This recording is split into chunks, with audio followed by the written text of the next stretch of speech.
Now I have the great pleasure of introducing tonight's speakers for this special event in appreciation of the George S. Pepper Society. We'll hear Professor Carol Anderson, author of the National Book Critics Circle Award winner, White Rage, in conversation with Tracey Matisak, award-winning journalist and broadcaster, about her most recent work, The Second, Race and Guns in a Fatally Unequal America. Ladies, the screen is yours now. Thank you so much, Leslie and Professor Anderson. Welcome back to the Free Library of Philadelphia. We are delighted that you're here to talk with us about your newest book. Thank you. Thank you. I'm so happy to be here. I'm looking forward to this conversation. Well, we have a lot of ground to cover, so I'll start at the beginning where you begin with a story of Philando Castile as an example of how the Second Amendment has failed Black people. Remind us of what happened in that case. So Philando Castile was a Black man and in Minnesota, and the police had pulled him over. And when the police officer asked to see ID, Philando Castile, following NRA guidelines, alerted the officer that he had a license to carry weapon with him, but that he was reaching for his ID as the officer had asked. And from that, the officer began shooting and killed Philando Castile. We saw the video images, this broadcast. He was killed because he had a gun. Not that he was brandishing a weapon, not that he was threatening anyone, simply because he had a licensed weapon. I was stunned about the virtual silence of the NRA in that. Because this is the NRA that is the champion of the Second Amendment. This is the NRA that called after Ruby Ridge and after Waco, called federal officers jackbooted government thugs for killing law-abiding citizens and breaking into their homes and taking their weapons. And these were actually folks who had shot at federal officers and killed some. But you get virtual silence from the NRA at this. And journalists began asking, well, do African Americans have Second Amendment rights? And I went, wow, that is a great question. And that's what got me started on this hunt. So on the back cover of the book says the Second Amendment isn't about guns, it is about anti-Blackness. And then you go back 400 years to begin to make your case for that argument. And I do want to rewind from the Philando Castile story and go back to the 1600s, because you say that there were deliberate legislative efforts in the North as well as in the South to make sure that Black people, enslaved or free, did not have access to guns. What was that all about? And so what I mean by anti-Blackness, it is the fear coursing through American society that defines Black people as dangerous, as a threat, as an entity that needs to be contained and subjugated. And so we see this in the legislation coming out, barring Black people from being able to have access to guns. We see it in the South, where you have massive slavery, but we also see it in the North where you have slavery as well, which is one of the things that we really don't understand, is that the colonies had slavery in New York, in Connecticut, in Rhode Island, in Massachusetts, slavery. And you had legislation, for instance, barring Black people from joining the militia in the North. Because there was the fear of Black people with guns, and this is in the 1600s. You have the legislation coming in the South about Black people cannot have access to guns, and this is because of the massive fear of slave revolts. That there will be retribution. That if they get their hands on weapons, they will kill us.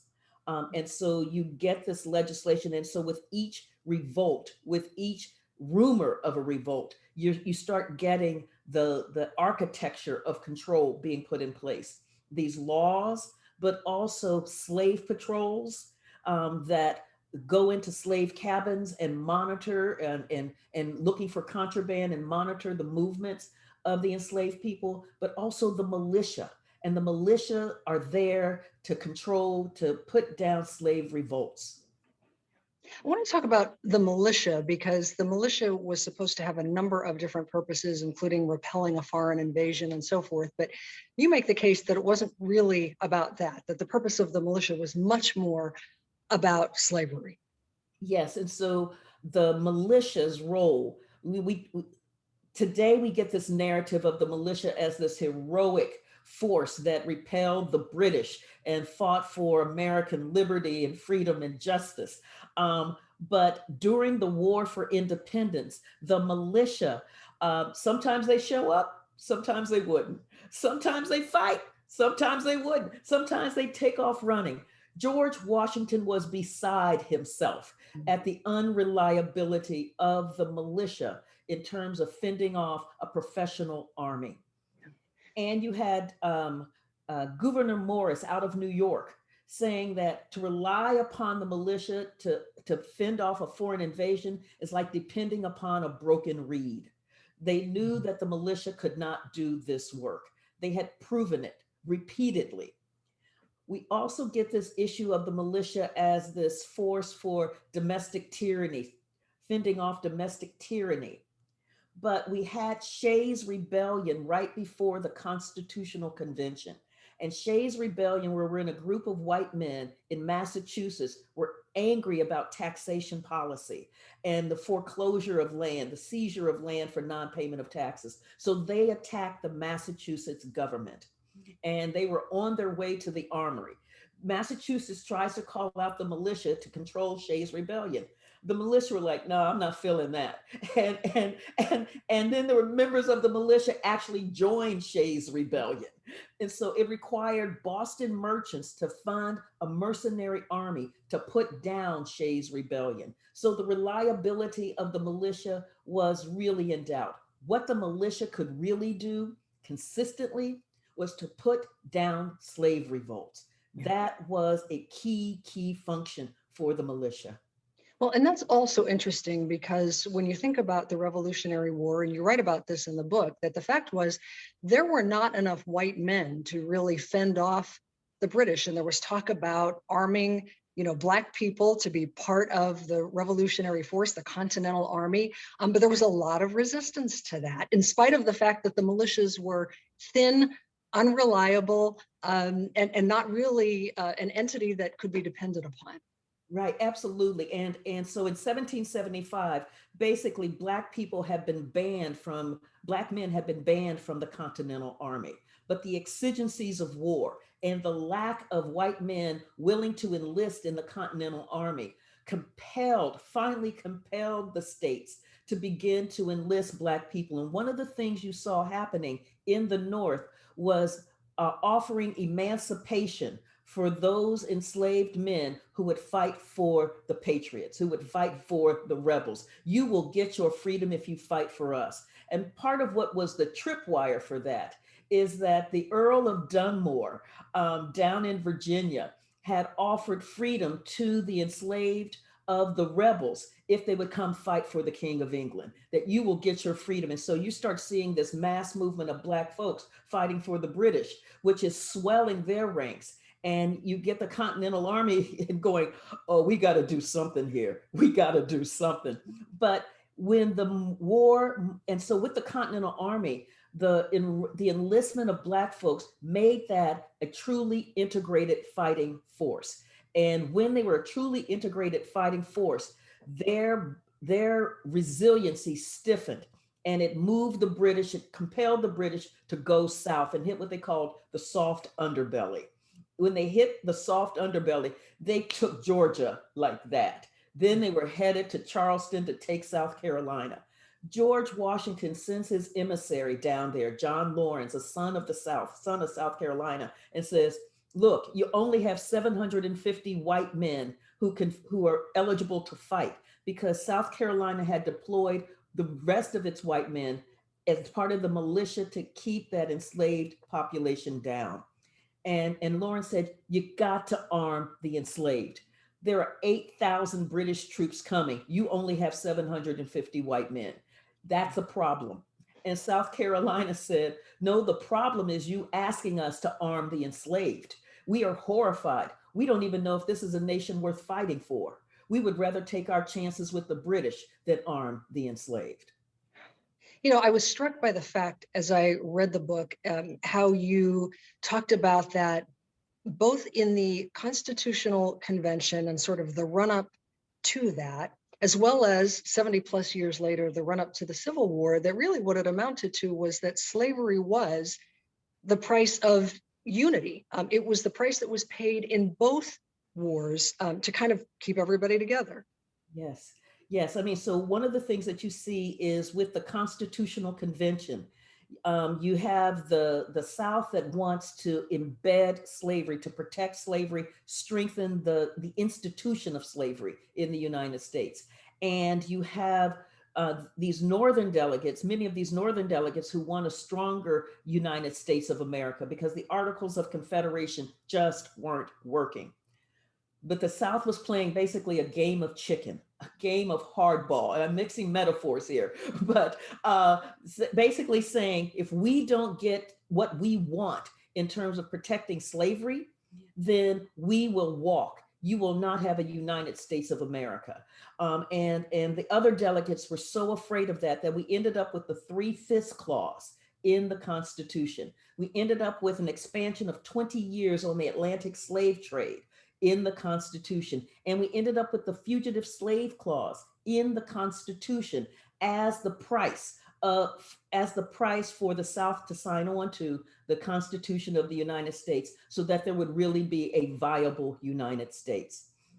But what happens that gets us to the Second Amendment is that you have in the constitutional ratification conventions, it's being ratified, and then it stalls. And so Virginia is sitting there as one of the biggies that has not ratified yet. And Patrick Henry, war hero, revolutionary, right, is arguing big time that because James Madison had put control of the militia under the federal government in the Constitution, that slaveholders would be left defenseless if there was an uprising. He's like, you cannot trust the North. You know, the North detests slavery. George Mason is like, we will be left defenseless. They won't send the militia down here to protect us. They hate slavery. We will be slaughtered.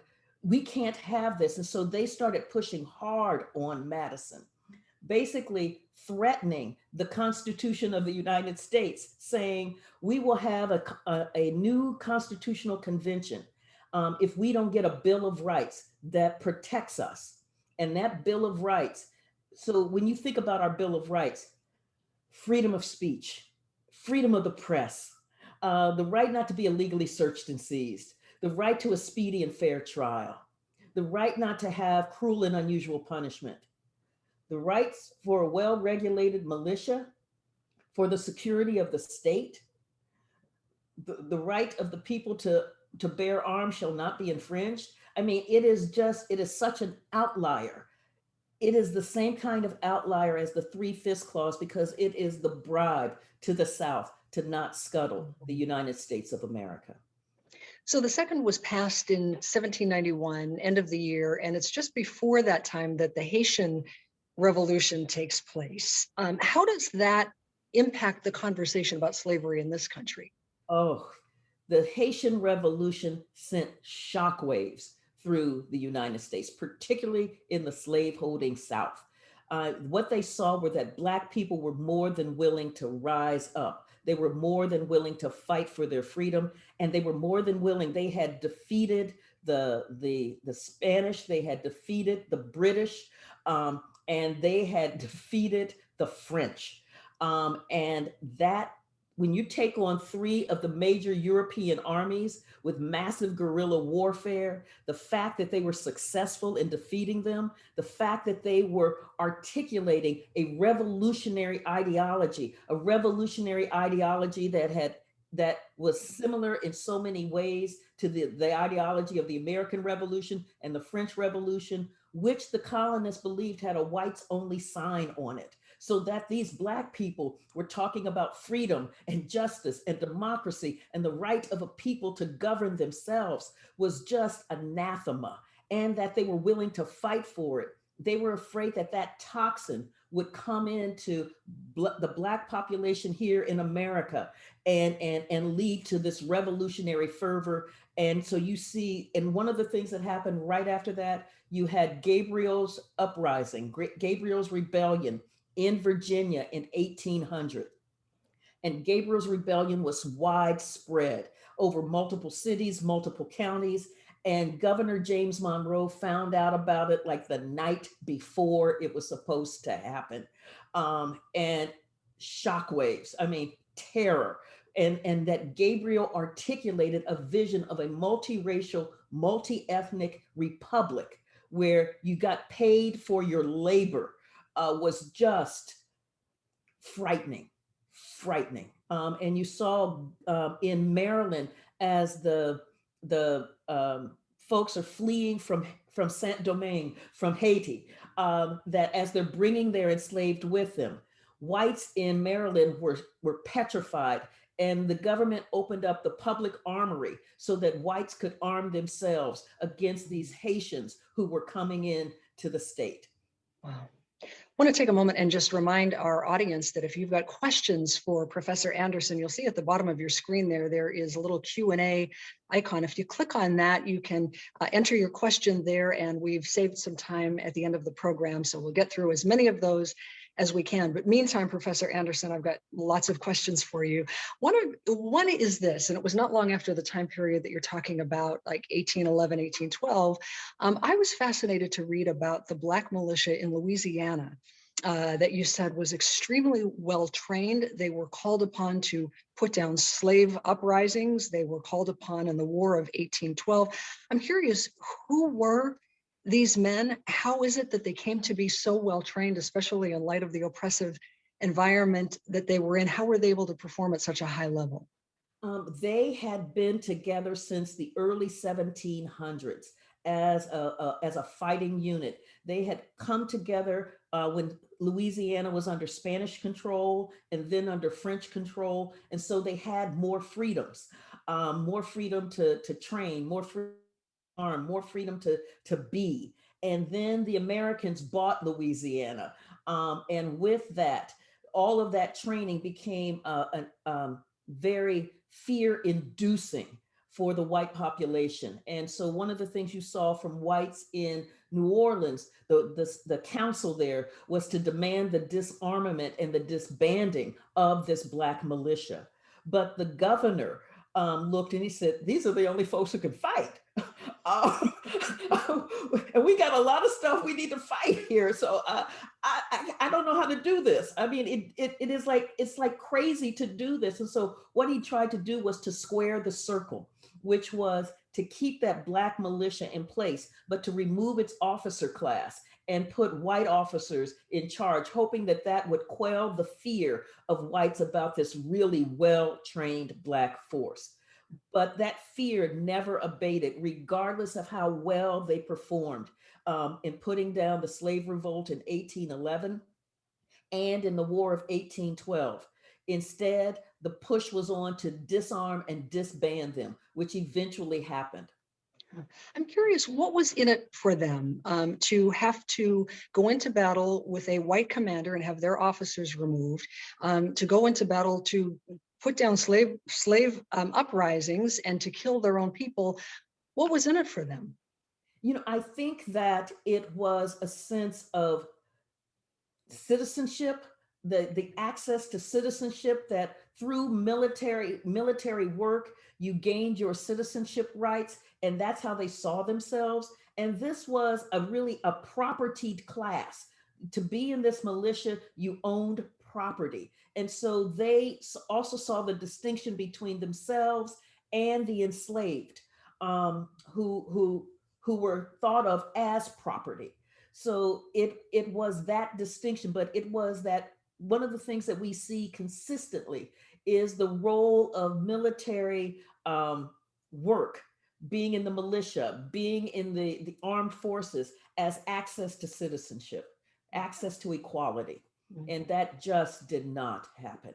Yeah. I want to fast forward again to after the Civil War. We enter the period of Reconstruction, and now the 13th 14th and 15th Amendments are passed, and in theory, they're designed to protect the freedom and the rights of Black people. But as you write, instead of things getting better, they got markedly worse. And in fact, especially for any Black person who happened to be armed at the time, what were some of the things that were going on?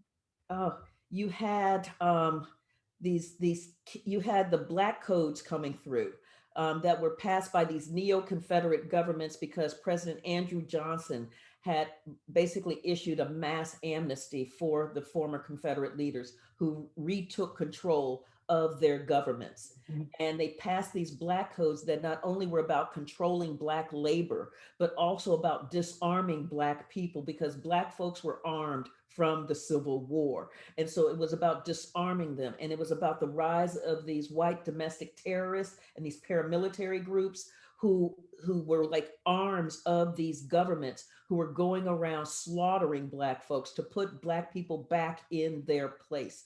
And Annette Gordon Reed, historian, called it a slow motion genocide, is what was happening in the South.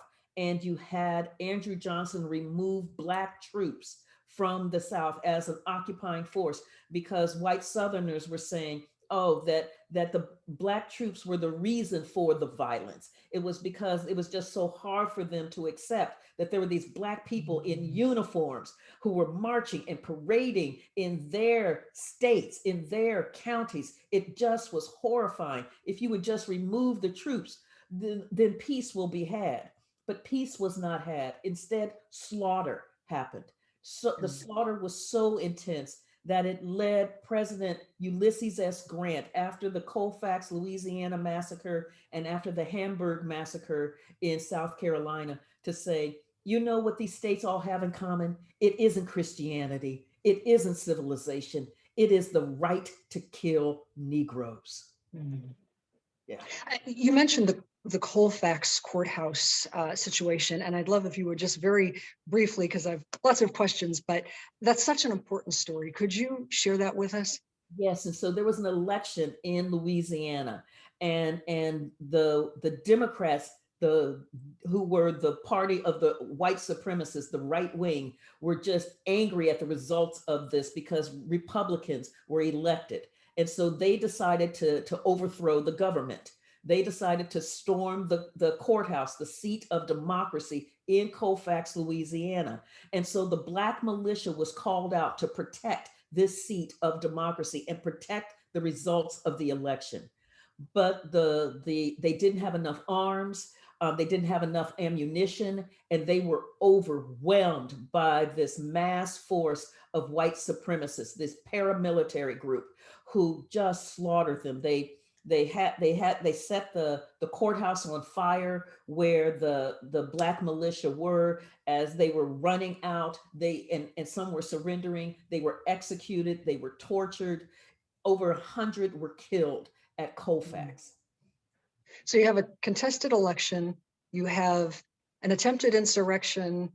It sounds like there are some parallels to January 6th. Right, and what struck me was that the federal government charged 8 of the members of the Colfax massacre with violating the Third Enforcement Act, which was about this stopping domestic terrorism of the Klan.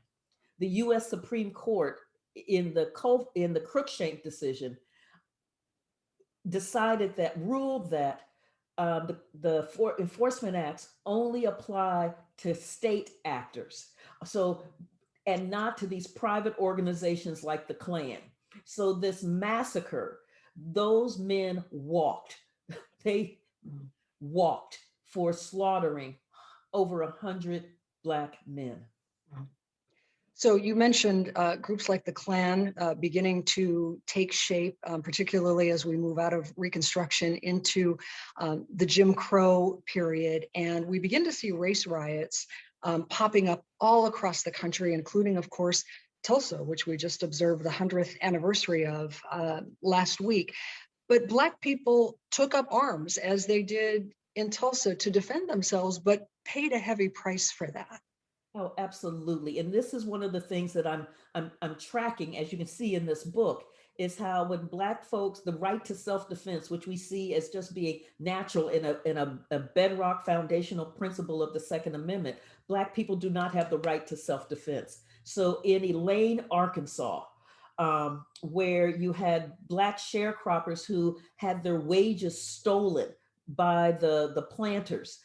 So you work for a year and you don't get paid. And so they began to organize with a labor union to really begin to get paid for their work. They knew that, as they said, whites will kill us if they find out. And so they had stationed sentries outside the church where they were organizing, where they were meeting, so that the sentries could be on guard. Well, they noticed that a car had come surveilling what they were doing, and the planters had actually sent a group of folks there to, as they said, break up and shoot up that meeting. There was an exchange of gunfire. A white man was killed and a white man was wounded. When word got back to the town, the word came out that these were these Black insurgents who were going to kill every white person in Elaine. So the mobs descended on that Black community, mobs coming in from Arkansas and across the border from Mississippi. And as Black people are trying to defend themselves from this mob, two more white men get killed. Then the governor brings in the US Army with an array of machine guns that had been used in the war in France. And they begin machine gunning down Black people, moving from field to field, just clear cutting, clear cutting, clear cutting. And the governor is reveling in this carnage. No white person was ever indicted for the killings, for the mob killings. Up to 800 or so Black people were killed in Elaine, Arkansas. Mm. And the message was clear. You do not have the right to self-defense. You do not have the right to the wages of your own labor. We will put you back in your place, which was one of the key messages of Red Summer coming out of World War I, the war to make the world safe for democracy. And they were like, no, that democracy does not apply to you. Yeah. And Red Summer, red being the blood that was flowing throughout all of these riots and the violence that was taking place across the country. Yes. As we moved into the civil rights movement of the 50s and the 60s, certainly there was landmark legislation, again, designed to enhance and protect the rights of Black people. But when it came to guns, not so much. Not so much. And that's why I pick up the story in the 60s with the Black Panther Party for self-defense. What was happening in California is you had massive police brutality, killings, beatings, and there was no accountability in the system. And so from that, the Black Panther Party arose with Huey P. Newton and Bobby Seale as its co-founders. One of their key elements was to police the police. They knew that California had open carry laws.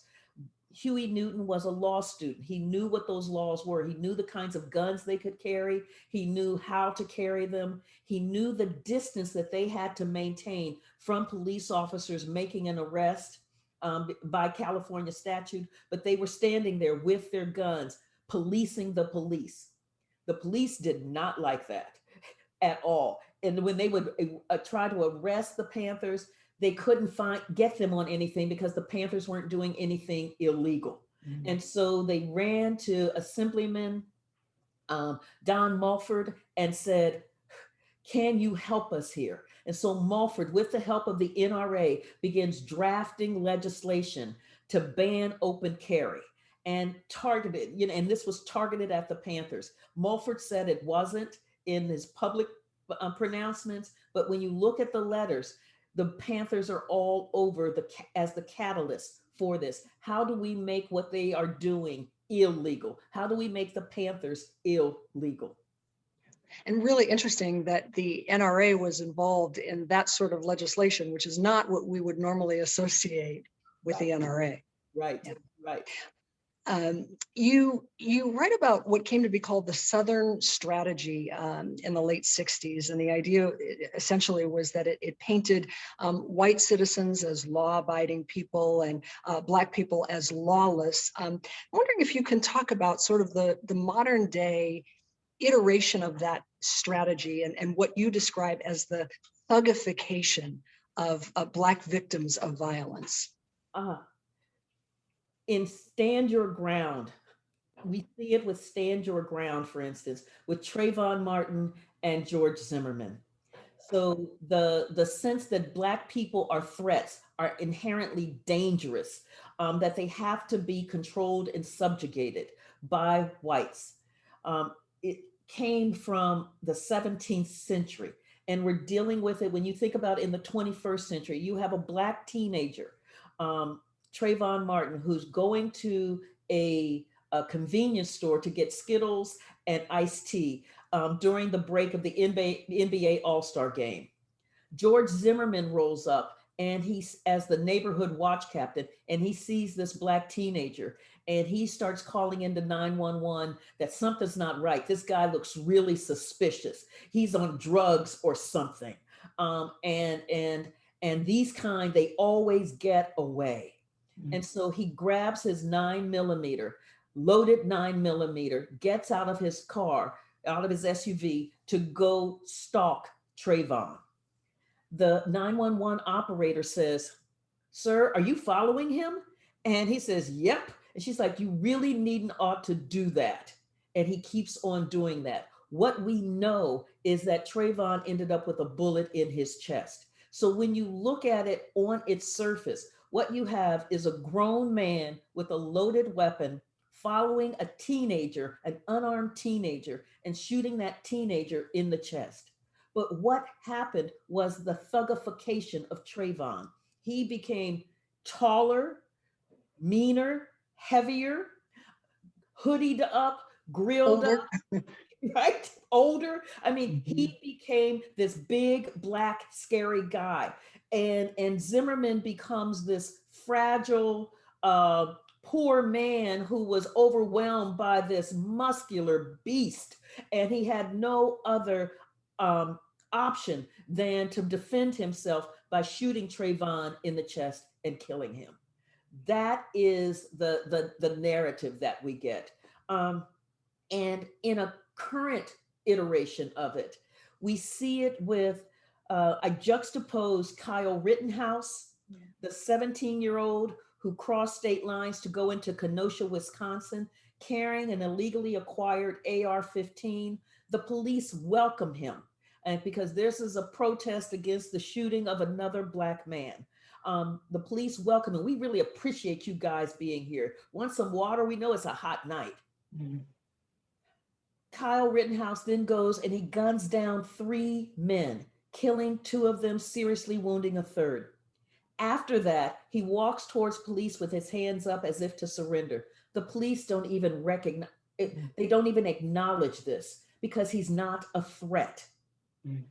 Now, you juxtapose that to 12-year-old Tamir Rice, who is playing in Cleveland, Ohio, in a park by himself with a toy gun. And granted, the orange tip wasn't on the toy gun to alert that it's a toy, but this is an open carry state. And open carry says, as long as you're not pointing it at anyone, you can have the gun. The police rolled up and within 2 seconds, they shot Tamir Rice dead.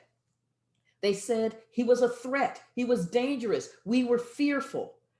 So you juxtapose a 12-year-old playing by himself in the park in an open carry state, and you get fearful, threat. You get Kyle Rittenhouse, a 17-year-old who guns down 3 people, killing 2 of them, and he gets to go home. And when he gets arrested at his home, and then you get this swirl around him saying, well, you know, he was just doing his Second Amendment duty as part of a well-regulated militia. Yeah, we were talking before we went live this evening about the history that is contained in this book is the kind of history that most of us never learn in school. I learned so much from reading your book. And I've been thinking about the fact that we've been talking a lot about critical race theory of late, and there's a lot of controversy around that. And I would love to hear your perspective about that as a professor of history, no less, as you're listening to these conversations unfold.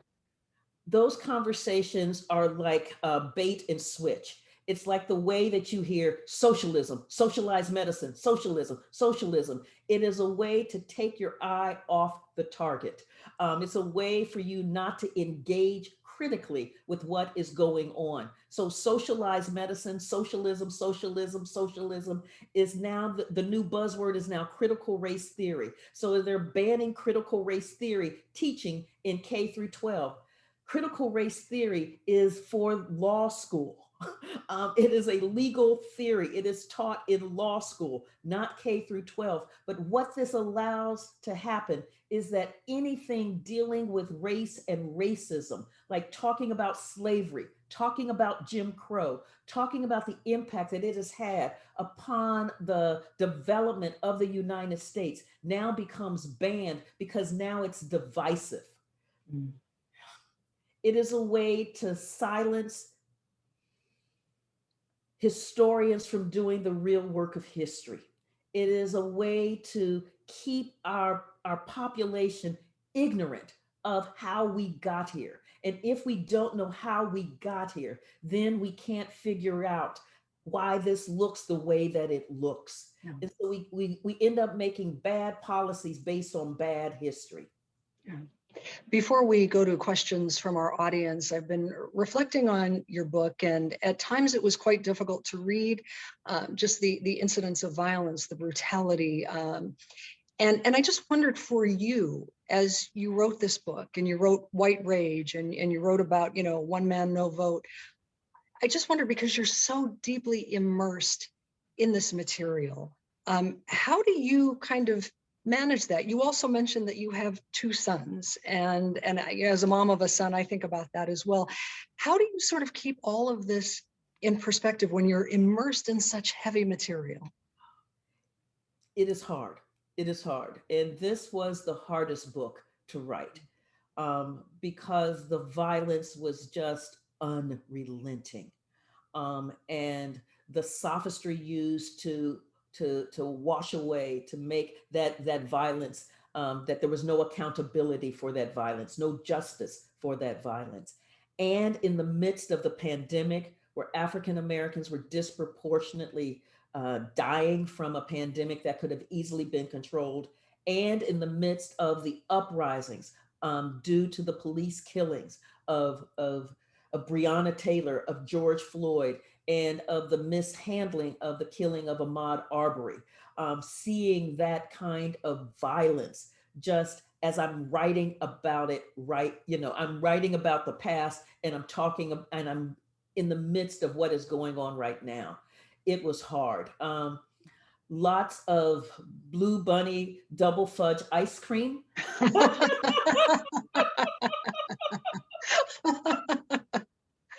That sounds like a good remedy. Yeah. That'll cure what ails you. Oh, wow. And being true to myself, because my core is joy. My core is joy. And I wasn't going to let all of this inequity and violence destroy my core. Because my core is joy, my core is also hope. And it's in that hope, it's in the hope that my work will allow a new conversation to happen about the Second Amendment, that we're not talking pro-guns or anti-guns. What we're talking about are Black people's rights, their humanity. And when we make the conversation about rights, then we're having a very different kind of conversation. Yeah. Well, let's go to some audience questions. There's one here from Teresa who says, thank you for your book. Would you describe for us the process of how you undertook your research for this book? How did you unearth all the details that you needed? One was to go to some of the key standard text and to see what the arc of the story was, and then to go after, as much as was possible, the primary sources. And this was the beauty in the midst of a pandemic of having so much, not everything, but so much online, so that I could get the letters of the founding fathers that they were writing back and forth to each other, about Haiti, about the Constitution, about the war. And so it was working my way through. And I've got to say that this was a revelation for me, because I did not know this story. I knew that slavery had played a role in the framing of the Constitution with the Three-Fifths Clause, but I didn't know the story of the Second Amendment until I began this research and saw how central slavery was and the protection of slavery was in the ratification and in pushing James Madison to craft this Bill of Rights. And so the process was revelation, it was primary sources, great secondary sources, getting the arc of the story. Yeah. Question from Thomas, who says, what changes would you propose for the Second Amendment? What I would propose actually is that we remove the Second Amendment from its hallowed ground, because right now it has this kind of reverence in American society. I've got my Second Amendment rights. And everybody thinks they know what that is. But if we treat the Second Amendment the way we treat the Three-Fifths Clause, it loses its veneration. And that means then that we're able to have a real conversation about what real security looks like, what real safety looks like, what the access to real rights truly look like. Yeah. That actually reminds me of a quote from your book that I wrote down here, where you said that the modern day veneration of the Second Amendment, driven by the lobbying efforts of the NRA, is akin to holding the Three-Fifths Clause sacrosanct. Can you expand on that a little bit? Yes, I mean, so it's like, remember the Three-Fifths Clause was when the Southern delegates were pressing on the Northern delegates to have African Americans, to have the enslaved population counted fully in terms of representation in Congress. And the North pushed back, going, wait a minute, do you count them when you're doing your own state legislatures? Can they vote?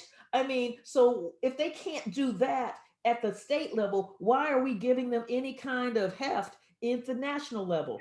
And the South said, we get it or we're done. We are done. We walk. And so you've got the language in there that is really just opaque about counting 3/5 of a human being in terms for Southern representation. And that provided an additional 18 or so representatives to the South in Congress that they would not have had without that 3/5 clause. But you got a clause based on inhumanity, on denying Black people their wholeness, their fullness, that they did not have rights. That's how we need to treat the Second Amendment. There is a question here from Jason, who says, could you please comment on the current state and national level legislation that seems designed to curb voting rights? Oh, Lord. Okay, so that's this book. That's a whole other book. Right? And what we're seeing here is that in 2020, you had massive Black voter turnout, and it flipped key states. The response is not this embrace of this mass voter turnout, this embrace of people being willing to put their lives on the line. We had 11-hour lines here in Georgia during the primaries in the midst of a pandemic. People being willing to stand in line that long.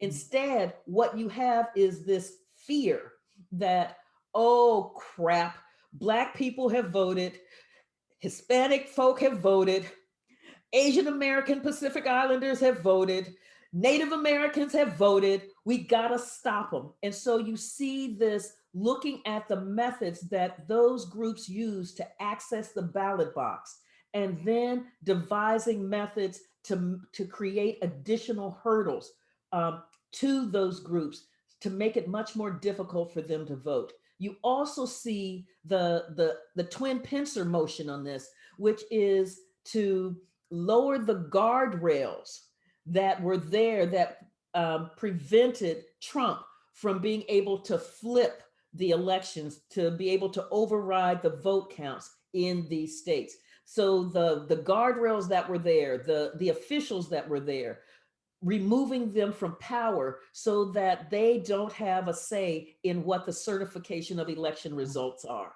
This is dangerous. We are in dangerous territory.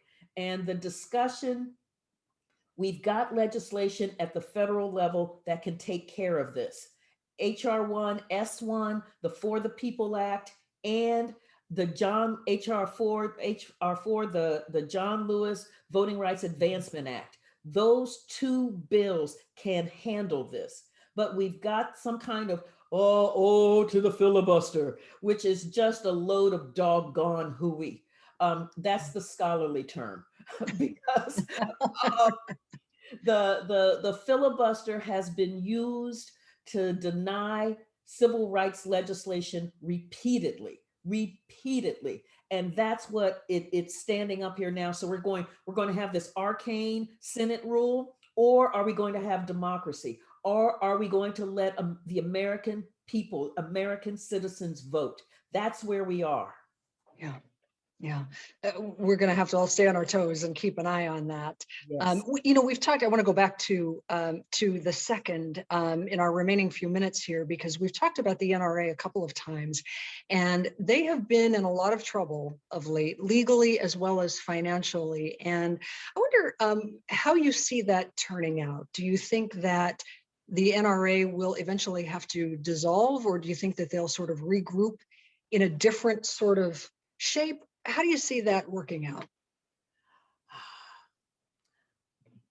Well, the effort that they had to declare bankruptcy and move to Texas to get away from the legal troubles that they're having in New York. The judge was like, not today, Satan, not today.